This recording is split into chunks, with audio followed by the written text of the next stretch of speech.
ਧੰਨ ਧੰਨ ਸਾਹਿਬ श्री गुरु ग्रंथ साहिब महाराज जी की पावन ते पवित्र हजूरी सज बैठी गुरु प्यारी साध संगत जी गज वज के फतेह बुलाओ। वाहिगुरु जी का खालसा वाहिगुरु जी की फतेह। एक ऐसी महामारी जिसने पिछले साल भी इस तरीके बहुत बड़ा हमला किया मानवता ते, उस तरीके फिर इस बार इस कोविड की महामारी ने बहुत बड़ा हमला किया है। मेरा ये मनना है कि उस वेले भी जिहड़े लोग गुरु हरकृष्ण पातशाह जी के चरणों च जुड़े, जिन्होंने इस मालक के चरणों की उस्तत वडियाई की और अपना विश्वास गुरु हरकृष्ण पातशाह जी के चरणों च अटूट रखिया, डोले नहीं, उन्हां ते गुरु साहब ने आप कृपा की, आप बख्शिश की। देखो इंसान दे कोल बहुत कुछ आ, पर सही मैने च कुछ भी उहदा अपना नहीं। आपां गुरु तेग बहादुर साहब जी का 400 साला प्रकाश पुरब मनाउण दीआं इन्नियां तैयारियां कीतियां, लेकिन उस अकाल पुरख नूं पता सी अगे की होऊ किवें होऊ। इस तरीके आप अपने जीवन काल दी भी बहुत सारिया तैयारियां करते हैं, की करांगे किवें करांगे अगे असीं आ करांगे, लेकिन फिर वही गल, एक पल का भी वसा नहीं, एक पल का भी पता नहीं। तुसीं अख झपकी है, उस तो बाद अगली मिलना नहीं मिलना ये पता नहीं। और इस गल नूं असीं इस वेले दिल्ली च जरूर एहसास कर रहे हैं, महसूस कर रहे हैं। मैं संगत नूं जरूर ये दसना चाहना है कि कितना जरूरी आ तुहाडा अपने परिवार दे नाल रहना, इस वेले इस महामारी तो बचना, जे जरूरी काम नहीं घरों बाहर ना निकलना, इन्ना जरूरी आ हस्पताल ते छड्ड दिओ। संगत जी दिल्ली च शमशान घाट नहीं मिल रहा। मैं जो तुहानूं कह रहा है शायद तुहानूं लग रहा होगा, दिल्ली च शमशान घाट भी नहीं मिलता पिया। मैनूं दिन दे अंदर 12-12 15-15 परिवारां दी फोन आउंदे ने, केवल और केवल संस्कार करवा दिओ। 8-8 10-10 घंटे का 2-2 दिन के इंतजार च लोग बैठे ने। दिल्ली के ये हालात ने इस महामारी के। हस्पताल की तो गल ही भुल जाओ। लोगों के चीख चिंगारे सुन के अगला फोन सुन तो पहला घबराहट हो रही होंदी आ। मैनू खुद नूं, मैं बहुत बीमार रहा, मैनू डॉक्टर ने कहा कि कंप्लीट रेस्ट ते रहो, लेकिन मैं गुरु ते भरोसा रखिया इस मालक के चरणों च। मैं क्या गुरु हरकृष्ण पातशाह जी ने आप ही अगे भी हथ दे के रखिया, गांह भी रखणगे। हुण जे सेवा मिली उन्होंने निभाउणा भी आ। मैं इस दौरान भी कोशिश करता रहा कि जिन्नी मैं कर पा रहा सी, हालांकि मैं बहुत एक्सपोज नहीं हो रहा सी, लेकिन मैं जितना भी कर पा रहा सी। पर अज मेरी खुद की हालत आ कि मैनू जो मैं फोन सुन लगता है तो मैनू एक घबराहट हो रही होंदी है कि मैं अगली गल की सुननी है। इन्नी घबराहट हो रही होंदी है, जे मैं किसी का व्हाट्सअप खोलता है तो मैनू डर लग रहा होंदा कि इस तो मैनू की पढ़न नूं मिलेगा। एक दा सुन के हटदा है। परिवार के जानने वाले लोग जिहड़े कल मेरे नाल फोन ते गल्लां करदे सी, अज नहीं हैगे। जिन्हों तो कल मैं इमदाद मंग रहा सीगा भी भाई तेरे पड़ोसी नूं जाके समान पहुंचा दे, अज पता लगा जो भी नहीं हैगे। ये तो मेरे मालिक दा है, पता नहीं उस मालिक नूं की मंजूर आ किवें आ। पर इस वेले इन्नी वड्डी ये महामारी की त्रासदी आ, ये दो ही चीज़ां बचा सकदियां ने आपां नूं। एक तो इस मालिक का दर आ, एक तो गुरु हरकृष्ण पातशाह जी का, गुरु तेग बहादुर पातशाह जी का। दिल्ली की संगतां ते गुरु साहिबां की बड़ी कृपा रही आ, यही आपां नूं बचा सकते हैं। और नाल आपां नूं इह गल दा जरूर चिंता करन दी लोड़ आ कि आपां बिना जरूरत के घरां तो ना निकलीए। लेकिन मैं जिथे ये कहना उत्थे मैं ये भी कहण नूं मजबूर हो जाना है, वारे जाइए ना सिखां दे। इत्थों कित्थों इन्ना सिदक लैके आए ने, कित्थों इन्नी भावना लैके आए ने, कित्थों इन्ना जज्बा लैके आए ने। जो मैं उन्होंने वे सिखां वाल वेना है, मैं उन्होंने चरणों च अपना शीस रख के वेना है। मैं कहना है धन जे बई, धन ने मावां जिन्हों ने तुहानूं जम्मिया है, धन ने गुरु जिन्हों ने तुहानूं ये सिक्खी दित्ती, जे जज्बा दिता। यार लोगों दी जानां बचा रहे जे सड़कों ते खलो के। सरकार हस्पतालों च नहीं बचा रही। सरकार को अरबां रुपए के हस्पताल ने, लाखां रुपए के डॉक्टर ने, करोड़ों रुपए का बजट आ, फेल हो गई। फेल हो गई, कहते नहीं कुछ नहीं कर सकते। फिर सिख कहते यार असीं तो करांगे यार, सिक्खी तो नहीं फेल हुई। कोविड ने इंसानां नूं मारिया है, इंसानियत अजे भी जिंदा है। धन ने मावां दे पुत, ताने आए गुरु, ताने आ जिसने सिक्खी नूं ऐसा जज्बा बख्शिया है। मैं कल सुन रहा सी एक वीडियो, तुसीं रोज ही देखते जी, कोई कोई कोई सीमा ही नहीं रही देखण दी। पर एक बहुत वड्डी टीवी दी पत्रकार, ਉਹਦੇ पिता एक्सपायर हो गए। शायद तुसीं वीडियो देखी होगी कि उन्हें सरकार नूं लानतां पाईयां और अंत च उन्हें की किया, सरकार सिखां तो कुछ सीखे, सरकार सिखां तो कुछ सीखे। हाई कोर्ट कह रहे ने, सुप्रीम कोर्ट कह रहे ने सिखो इन्हां सिखां तो, लै लो जे तुहाडे तो नहीं चलदा कुछ तो इन्हां नूं दे दिओ, इन्हां तो जज्बा लैके आ जाओ, होर कुछ नहीं लै सकदे। ते मैनूं याद आ सुप्रीम कोर्ट दे पिछड़ा एक जज साहब ने की कहा सीगा, अगर तुहानूं याद होवे ते मैं तुहानूं अज याद कराउणा चाहुंदा। उन्होंने कहा सीगा, मैं अपने सुप्रीम कोर्ट के कुलीग्स नूं सरकार नूं कहना चाहुंदा है, जाओ सिखां तो कुछ सिखो, जाके सिख लो इन्हां तो, जिहड़ा इन्हां तो सिख लूगा मात नहीं खाऊगा। सो वीरो मैं तुहाडे चरनां 'च अपना सीस नवाउणा है। क्या दुनिया भर के अंदर सिखां की शान तुसीं वधा रहे जे। जिहड़े शहर तो मैनूं कल परसों दुबई तो मेरा एक शेख मिलण वाला दोस्त, उन्हें दुबई तो मैनूं फोटो कटिंग भेजी अखबार की, पूरा थर्डा पेज जिहड़ा सीगा, फ्रंट पेज का थर्डा कॉलम जिहड़ा सी, पूरा कॉलम ते हैडिंग सीगी किस तरह सिख जिहड़े ने मानवता नूं बचा रहे हैं। मैं हुणे इंग्लैंड तो गल कर रहा सीगा, इंग्लैंड का बहुत वड्डा नैशनल चैनल आ, उन्होंने कहा कि असीं कल सवेरे कवर करन आउणा है। देश और दुनिया ये देख रही है कि मानवता नूं सिख ही बचा रहे हैं।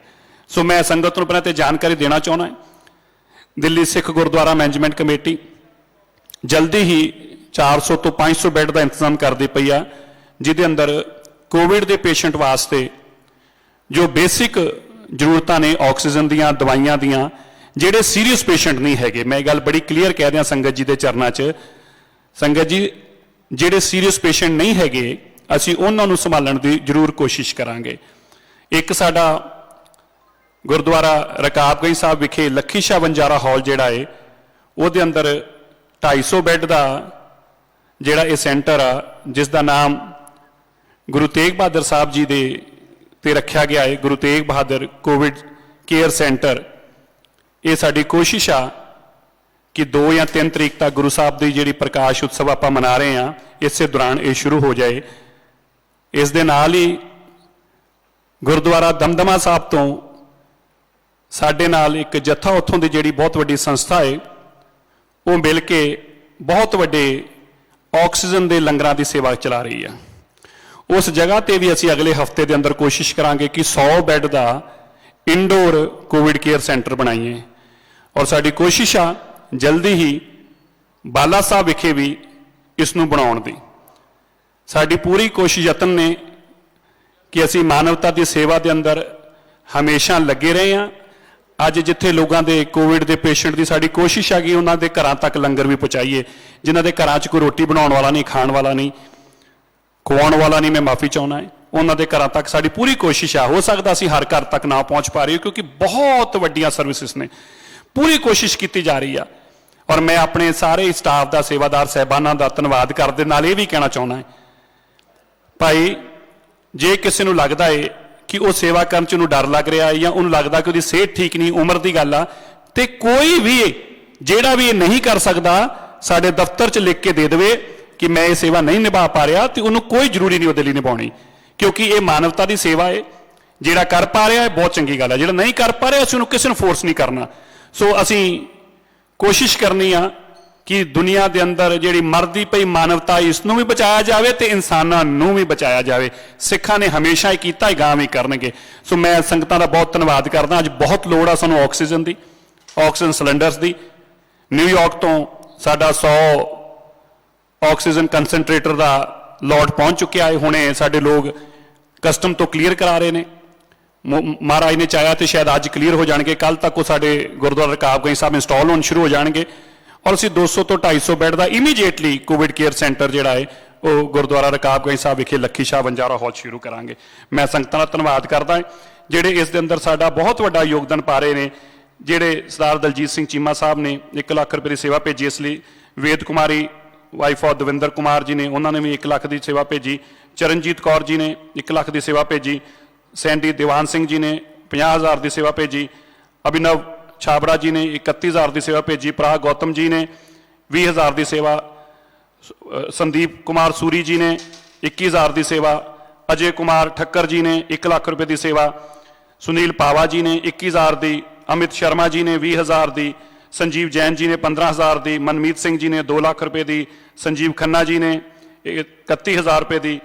ਮੈਂ ਧੰਨਵਾਦ ਕਰਦਾ ਬਾਬਾ ਅਵਤਾਰ ਸਿੰਘ ਜੀ, ਉਹਨਾਂ ਨੇ 2 ਲੱਖ ਰੁਪਏ ਦੇ ਸਰਿਆਲੀ ਤੋਂ 2 ਲੱਖ ਰੁਪਏ ਦੇ ਘਿਓ ਦੇ ਵਾਸਤੇ ਉਹਨਾਂ ਨੇ ਸੇਵਾ ਭੇਜੀ ਆ। ਸਰਦਾਰ ਅਪਾਰ ਸਿੰਘ ਜੀ, ਸਰਦਾਰ ਅਪਾਰ ਸਿੰਘ ਜੀ ਨੇ ਨਿਊਯਾਰਕ ਤੋਂ ਸਿਲੰਡਰਾਂ ਦੇ ਵਾਸਤੇ, ਗੈਸ ਸਿਲੰਡਰਾਂ ਵਾਸਤੇ 2 ਲੱਖ ਦੀ ਸੇਵਾ ਭੇਜੀ ਆ। ਸਰਦਾਰ ਜਰਨੈਲ ਸਿੰਘ ਅਟਲਾਂਟਾ ਤੋਂ, ਉਹਨਾਂ ਨੇ ਗੁਰੂ ਸਾਹਿਬ ਜੀ ਦੇ ਗੁਰਦੁਆਰਾ ਸਾਹਿਬ ਨੂੰ ਸਜਾਵਟਾਂ ਦੇ ਵਾਸਤੇ ਸੇਵਾ ਭੇਜੀ ਆ। ਇਸੇ ਤਰ੍ਹਾਂ ਸੇਠੀ ਪਰਿਵਾਰ ਨੇ ਕੈਨੇਡਾ ਤੋਂ ਸੇਵਾ ਭੇਜੀ ਆ। ਊਸ਼ਾ ਸ਼ਿੰਗਾਰੀ ਜੀ ਨੇ USA ਤੋਂ ਸਿਲੰਡਰਾਂ ਵਾਸਤੇ 75,000 ਰੁਪਏ ਦੀ ਸੇਵਾ ਭੇਜੀ ਆ। ਡਬਲਿਨ ਕੈਨੇਡਾ ਤੋਂ 21,000 ਰੁਪਏ ਦੀ ਹਰਸ਼ਰਨਪ੍ਰੀਤ ਸਿੰਘ ਜੀ ਨੇ ਭੇਜੀ ਆ। ਹੋਰ ਵੀ ਬਹੁਤ ਸਾਰੇ ਪਰਿਵਾਰਾਂ ਨੇ, ਮੈਂ ਕੱਲ ਤੋਂ ਕੁਝ ਵਿਦੇਸ਼ਾਂ ਤੋਂ ਜਿਹੜੀਆਂ ਆਏ ਸੀ ਉਹ ਰੈਮਿਟੈਂਸ ਵਜੇ ਪਹੁੰਚੀਆਂ ਨਹੀਂ ਸੀ, ਮੈਂ ਉਹਨਾਂ ਦੇ ਪਰਿਵਾਰਾਂ ਦੇ ਨਾਮ ਤੇ ਕੱਲ ਤੋਂ ਜਾਣਕਾਰੀ ਦਊਂਗਾ। ਮੈਂ ਸਾਰਿਆਂ ਦੇ ਚਰਨਾਂ 'ਚ ਬੇਨਤੀ ਜ਼ਰੂਰ ਕਰਨਾ ਚਾਹੁੰਦਾ ਹਾਂ, ਇਸ ਵੇਲੇ ਬੜੀ ਮਾਨਵਤਾ ਨੂੰ ਲੋੜ ਆ। ਤੁਹਾਡੀਆਂ ਸੇਵਾਵਾਂ ਦੇ ਕਰਕੇ ਹੀ ਇਹਨਾਂ ਮਹਾਨ ਗੁਰੂ ਘਰਾਂ ਦੇ ਅੰਦਰ ਜੋ ਤੁਸੀਂ ਵੱਡੀਆਂ ਸੇਵਾਵਾਂ ਚੱਲਦੇ ਜੇ, ਉਹ ਸੰਗਤਾਂ ਦੇ ਇਸ ਦਸਵੰਧ ਦੇ ਸਹਿਯੋਗ ਦੇ ਨਾਲ ਹੀ ਚੱਲਦੇ ਆ। ਦਸਵੰਧ ਕੀ ਆ? ਗੁਰੂ ਨੇ ਆਪਾਂ ਨੂੰ ਕਿਉਂ ਜ਼ਿੰਮੇ ਲਾਇਆ? ਤੁਸੀਂ ਸੋਚ ਕੇ ਦੇਖੋ ਕਿ ਗੁਰੂ ਦੀ ਕਿੰਨੀ ਅਪਾਰ ਕਿਰਪਾ ਉਦੋਂ ਤੋਂ ਆ। ਉਸ ਗੁਰੂ ਨੂੰ ਉਦੋਂ ਤੋਂ ਪਤਾ ਏ ਕਿ ਦਸਵੰਧ ਕੀ ਹੋਊਗਾ, ਕਿਤਨਾ ਮੇਰੇ ਸਿੱਖ ਦੇ ਕੋਲ ਜਾਊਗਾ, ਕਿਤਨਾ ਮਾਨਵਤਾ ਦੀ ਸੇਵਾ ਚਲਾਊਗਾ, ਕਿਤਨਾ ਦੁਨੀਆ 'ਚ ਸਿੱਖੀ ਦੀ ਜੈ ਜੈਕਾਰ ਹੋਊਗੀ। ਲੋਕਾਂ ਨੂੰ ਇਹ ਪਤਾ ਲੱਗੂਗਾ ਕਿ ਸਿੱਖ ਧਰਮ ਹੈ ਕੀ। ਸਿੱਖ ਇੱਕ ਧਰਮ ਨਹੀਂ, ਖਾਲੀ ਸਿੱਖੀ ਇੱਕ ਸੋਚ ਆ। ਮਾਨਵਤਾ ਨੂੰ ਬਚਾਉਣ ਵਾਲੇ ਲੋਕ ਨੇ, ਜਿਨ੍ਹਾਂ ਤੇ ਗੁਰੂ ਸਾਹਿਬ ਨੇ ਉਹਨਾਂ ਦੇ ਕੰਧਿਆਂ ਤੇ ਬੋਝ ਪਾਇਆ ਹੈ। ਇਸ ਮਾਨਵਤਾ ਨੂੰ ਤੁਸੀਂ ਬਚਾਉਣਾ ਹੈ ਔਰ ਰੰਗ ਰੰਗ ਦੇ ਇਸ ਮਾਨਵਤਾ ਨੂੰ, ਦੁਨੀਆ ਨੂੰ ਸਿੱਖੀ ਦੇ ਰੰਗ 'ਚ ਰੰਗ ਕੇ ਲੈ ਕੇ ਆਉਣਾ ਹੈ। ਦੁਨੀਆ ਨੂੰ ਸਿੱਖੀ ਦੇ ਰੰਗ 'ਚ ਕਿਤਨਾ ਰੰਗ ਕੇ ਲੈ ਕੇ ਆਉਣਾ ਹੈ। ਇਹ ਸੇਵਾ ਦੇ ਚੱਲਦੇ ਲੋਕ ਇਸ ਸਿੱਖੀ ਨਾਲ ਜੁੜਨਗੇ। ਮੈਂ ਤੁਹਾਨੂੰ ਇੱਕ ਕੋਵਿਡ ਦੀ ਛੋਟੀ ਜਿਹੀ ਘਟਨਾ ਸੁਣਾ ਕੇ, ਸਾਡਾ Covid care centre dialysis care centre ਜਿਹੜਾ ਸਾਡਾ ਚੱਲਦਾ ਹੈ, ਖਾਲਸਾ ਜੀ ਤੁਸੀਂ ਸੁਣ ਕੇ ਹੈਰਾਨ ਹੋ ਗਏ। ਮੈਂ ਹੁਣੇ ਡਾਕਟਰ ਇੱਥੇ ਬੁਲਾਏ ਸੀ, ਜਾਣਕਾਰੀ ਮੀਟਿੰਗ ਲੈ ਕੇ ਰਿਹਾ ਸੀਗਾ। ਹੁਣ ਤੱਕ 5,000 ਪੇਸ਼ੈਂਟ, ਤੁਸੀਂ ਸੁਣ ਕੇ ਹੈਰਾਨ ਹੋ ਜਾਓਗੇ, 5,000 ਪੇਸ਼ੈਂਟ ਜਿਹੜੇ ਨੇ ਉਹ ਇੱਥੋਂ ਇਲਾਜ ਕਰਾ ਚੁੱਕੇ ਨੇ। 5,000 ਪੇਸ਼ੈਂਟ, ਜੇ ਆਪਾਂ ਮੰਨ ਕੇ ਚੱਲੀਏ ਇੱਕ ਬੰਦੇ ਦਾ 1,000 ਰੁਪਇਆ ਵੀ ਖਰਚਾ ਹੋਵੇ ਤੇ 5 ਕਰੋੜ ਰੁਪਏ ਦੇ ਮੁਫਤ ਦੀਆਂ ਸੇਵਾਵਾਂ ਇੱਥੋਂ ਲੈ ਚੁੱਕੇ ਨੇ। ਔਰ ਜਿਹੜੇ ਸੇਵਾਵਾਂ ਦੇ ਰਹੇ ਨੇ ਭਾਈ, ਉਹਨਾਂ ਦੀ ਵੀ ਕਮਾਲ ਆ, ਉਹਨਾਂ ਦੀ ਵੀ ਕਮਾਲ ਆ। CSR ਅਕਾਊਂਟ ਅੰਦਰ ਕਿਸੇ ਨੇ ਕਿਹਾ ਮੈਂ 5 ਲੱਖ ਰੁਪਇਆ ਕੋਵਿਡ ਦੀ ਹਸਪੀਟਲ ਚਲਾਉਣ ਦੇਣਾ, ਕਿਸੇ ਨੇ ਕਿਹਾ ਮੈਂ 10 ਲੱਖ ਦੇਣਾ। ਕਿੰਨੇ ਹੀ ਪਰਿਵਾਰਾਂ ਦੇ, ਕੋਈ ਸੁਜ਼ੂਕੀ ਵਾਲਾ ਐਂਬੂਲੈਂਸਾਂ ਦੇ ਕੇ ਜਾ ਰਿਹਾ ਹੈ ਤੇ ਹੁੰਡਈ ਵਾਲੇ ਮੈਨੂੰ ਕਹਿ ਰਹੇ ਨੇ ਕਿ ਸਾਡੇ ਨਾਲ ਪੱਕਾ ਕੰਟਰੈਕਟ ਕਰ ਲਓ ਜੀ, ਇਹ ਸਾਰਾ ਕੋਵਿਡ ਦਾ ਅਸੀਂ ਪੈਸਾ, ਡਾਇਲਿਸਿਸ ਸੈਂਟਰ ਦਾ ਪੈਸਾ ਅਸੀਂ ਦੇਵਾਂਗੇ। ਮੈਂ ਕਹਿੰਦਾ ਭਾਈ ਬਾਕੀ ਤਾਂ ਸਭ ਕੁਝ ਹੋ ਜਾਂਦਾ ਹੈ, ਗੁਰੂ ਘਰ ਦੇ ਅੰਦਰ ਇਹ ਕੰਟਰੈਕਟ ਵਾਲਾ ਵਰਡ ਜਿਹੜਾ ਹੈ ਨਾ, ਇਹ ਨਹੀਂ ਹੁੰਦਾ। ਕਹਿੰਦੇ ਸਾਡੀ ਕੰਪਨੀ ਵੱਡੀ ਆ, ਅਸੀਂ ਚਾਹੁੰਦੇ ਹਾਂ ਜੀ ਕਿ ਸਾਰਾ ਹੀ ਪੈਸਾ ਅਸੀਂ ਦਈਏ। ਮੈਂ ਕਿਹਾ ਭਾਈ ਤੇਰੀ ਕਿੱਡੀ ਵੱਡੀ ਹੋਵੇ, ਪਰ ਗੁਰੂ ਦਾ ਘਰ ਬੜਾ ਵੱਡਾ ਹੈ, ਤੈਨੂੰ ਪਤਾ ਨਹੀਂ ਤੇਰੀ ਕੰਪਨੀ ਗੁਰੂ ਦੇ ਘਰ ਦੇ ਸਾਹਮਣੇ ਕਿੱਡੀ ਛੋਟੀ ਆ। ਇਸ ਕਰਕੇ ਇਹ ਵਾਲੀ ਗੱਲ ਨਹੀਂ ਹੋ ਸਕਦੀ। ਤੂੰ ਅਰਬਾਂ ਰੁਪਇਆ ਵੀ ਦੇ ਦੇ, ਪਰ ਗੁਰੂ ਦੇ ਘਰ 'ਚ ਇਹ ਗੱਲ ਨਹੀਂ ਹੋ ਸਕਦੀ ਵੀ ਅੱਜ ਤੋਂ ਬਾਅਦ ਤੂੰ ਹੀ, ਤੇਰੇ ਪੈਸੇ ਨਾਲ ਚੀਜ਼ ਚੱਲੂਗੀ ਨਾ।